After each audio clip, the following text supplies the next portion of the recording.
In January 1959, 9 experienced hikers set out into the Ural Mountains of the Soviet Union. They were students and graduates of the Ural Polytechnical Institute. Not amateurs. They had done this before. Their leader, Igor Dyatlov, was 23 years old and considered one of the most capable young mountaineers in the region. The route was graded Category 3, the most difficult classification in Soviet hiking, but they had done Category 3 before. They were not afraid. Their plan was simple. Ski across the northern Urals, summit a mountain called Otorten, and return in 3 weeks. They carried enough food, proper equipment, and between them had decades of combined experience in harsh winter conditions. There was no reason at all, to believe that any of them would not come home. None of them came home. What happened on the night of February 1st, 1959, on the slopes of a mountain the local Mansi people called Kholat Syakhl, which translates as Dead Mountain, has never been fully explained. But what has been deliberately hidden, systematically suppressed, and only partially revealed 60 years later is in many ways more disturbing than the deaths themselves. This is not just the story of 9 people who died in the snow. This is the story of what a government will do to make sure you never find out the truth. They were due back on February 12th. At first, nobody panicked. On a mountain, storms steal days like loose change. But by February 20th, no messages, no tracks, no anything, the search teams moved. What they found on February 26th is the kind of thing that crawls into your head and refuses to leave. The tent sat on the slope of Dead Mountain, about 1,100 meters up. Not torn, not blown apart, not clawed, sliced, cut from the inside, like someone inside was desperate to get out right now. 9 experienced mountaineers, in -30 Celsius, with a wind that could chew skin to bone in minutes, and they ran. No boots, no coats, socks, bare feet, and panic. They scattered down the slope into a black winter void. The first 2 bodies showed up 1.5 kilometers away, at the forest's edge.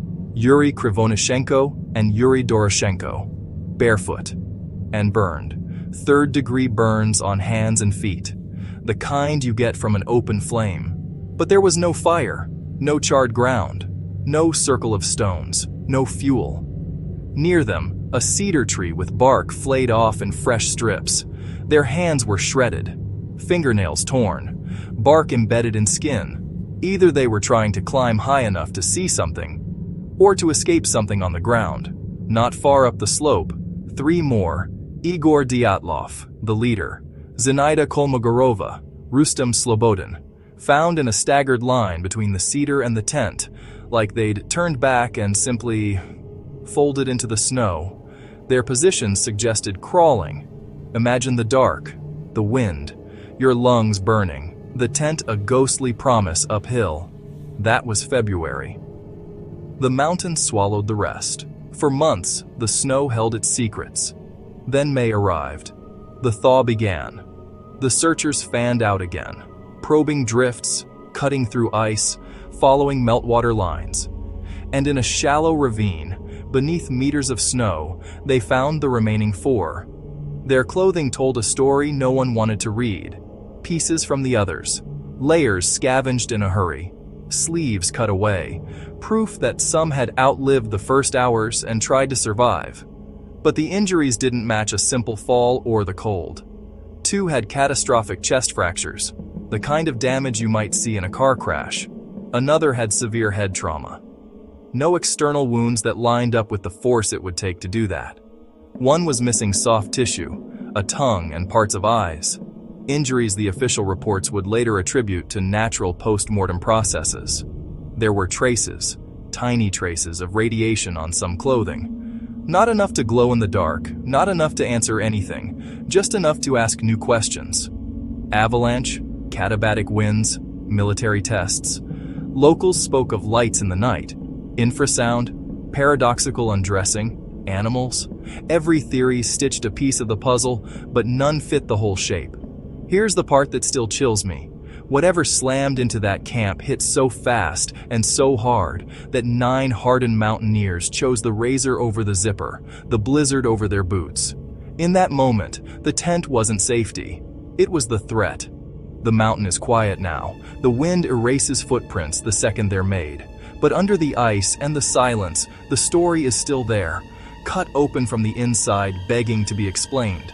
And maybe that's the truth of Dead Mountain. It doesn't just take lives, it takes certainty. When the snow melted in May 1959, search teams found the last 4 members of the group in a ravine, buried under 4 meters of snow. And what the medical examiners found when they examined these 4 bodies changed everything. Lyudmila Dubanina was 20 years old. When her body was recovered, her tongue, eyes, and part of her lips had been removed. The soft tissue of her face was gone.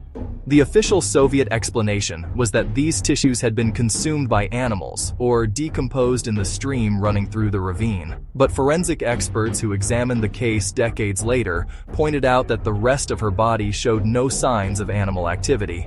Only the face, only the soft tissue. More disturbing still, Dubanina and 3 of her companions had catastrophic internal injuries. Nikolai Thibaut Brignol had a major skull fracture. Alexander Zolotaryov and Dubanina both had multiple broken ribs, not 1 or 2, but catastrophic fractures of the kind associated with car crashes or industrial accidents. The force required to cause those injuries would have been enormous. But here is what made the Soviet medical examiner's blood run cold. There was no external bruising, no cuts, no marks on the skin corresponding to the catastrophic injuries inside. One forensic expert compared it to the effect of a high-pressure shockwave, like an explosion or an extremely powerful blast of air.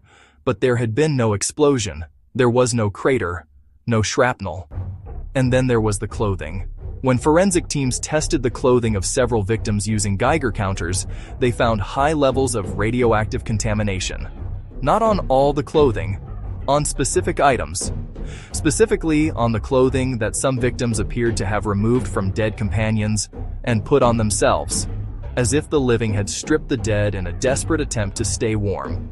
Radioactive contamination, unexplained internal injuries without external marks, missing soft tissue, burned hands, and 9 people who cut themselves out of a tent in -30 degrees in the middle of the night and ran barefoot into the dark. The Soviet government's response to all of this was immediate, decisive, and deeply revealing. They buried it. Within weeks of the investigation, the Soviet government classified the entire case. The files were sealed. The investigators were ordered to stop. Families of the victims were told there was nothing unusual about the deaths, that the cause was an unknown compelling force, a phrase so deliberately vague it explained nothing while appearing to explain everything. The lead investigator, Lev Ivanov, was a career Soviet prosecutor. He was a man who understood what happened to people who asked too many questions in the Soviet Union in 1959. He closed the case. He signed off on the official conclusion. He said nothing publicly for 30 years. Then, in 1990, with the Soviet Union collapsing around him, Lev Ivanov finally spoke. He told a local newspaper that during the investigation he had personally witnessed things he could not explain, and that he had been explicitly ordered by senior Communist Party officials to classify his findings and cease the investigation. He said he believed the deaths were connected to Soviet military testing in the region.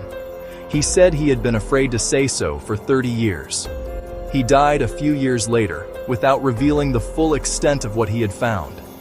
The families of the 9 hikers spent decades trying to access the files. They were told the files didn't exist. Then they were told the files were lost. Then they were told the files were classified for reasons of national security. They were intimidated. They were monitored. One family member who pushed too hard was visited by KGB officers and advised to stop asking questions. For 60 years, the full case files remained sealed. In 2019, under pressure from surviving family members and journalists, Russian authorities finally agreed to reopen the investigation. What they released was partial, heavily redacted, carefully managed. Their official conclusion in 2019 was that the group had been killed by an avalanche that left no avalanche debris, an avalanche that caused internal injuries without external bruising, an avalanche that somehow contaminated clothing with radioactive particles, an avalanche that removed the soft tissue from a 20-year-old woman's face. Nobody believed them. So what did happen on Dead Mountain on the night of February 1st, 1959? Over 60 years, investigators, journalists, physicists, and former Soviet military officials have proposed dozens of theories. Some are easily dismissed. Some are deeply uncomfortable. The avalanche theory, the official 2019 conclusion, fails to account for the radioactive contamination, the missing tissue, or the pattern of injuries. Avalanches do not contaminate clothing with radioactive particles. The military testing theory is the most credible and the most disturbing. The Ural Mountains region was an active Soviet military testing zone in 1959. Multiple witnesses in nearby villages reported seeing strange orange spheres in the sky on the night of February 1st. The same night, the group fled their tent. These reports came independently from multiple unconnected sources and were confirmed by at least one Soviet military logbook that was partially declassified. A test of an experimental pressure weapon, a thermobaric or infrasound device, could account for the internal injuries without external bruising, the radioactive contamination from a misfired or poorly shielded device, and the extreme psychological terror that caused 9 experienced hikers to flee a warm tent into -30-degree darkness in their socks. In other words, the Soviet military may have accidentally killed 9 of their own citizens during a weapons test, and then spent 60 years making sure nobody could prove it. There is one final detail that the official reports have never adequately explained. Among the items found at the campsite was a camera belonging to one of the hikers. The film was developed. Most of the photographs were unremarkable. The group setting up camp, smiling, cooking food, the ordinary documentation of an expedition. But the last frame on the roll of film was different. It was taken in the dark, at close range. It was blurry and overexposed. Investigators who examined it described it as showing a bright light source, circular, intense, photographed from inside the tent. Photographed by someone who had time to pick up a camera and take one picture before whatever was outside became something they had to run from. That photograph was included in the classified files. It was not released in 2019. It has never been publicly released. 9 people died on Dead Mountain. The Soviet government knows what killed them, and they are still not telling. Follow for more dark history they don't want you to know.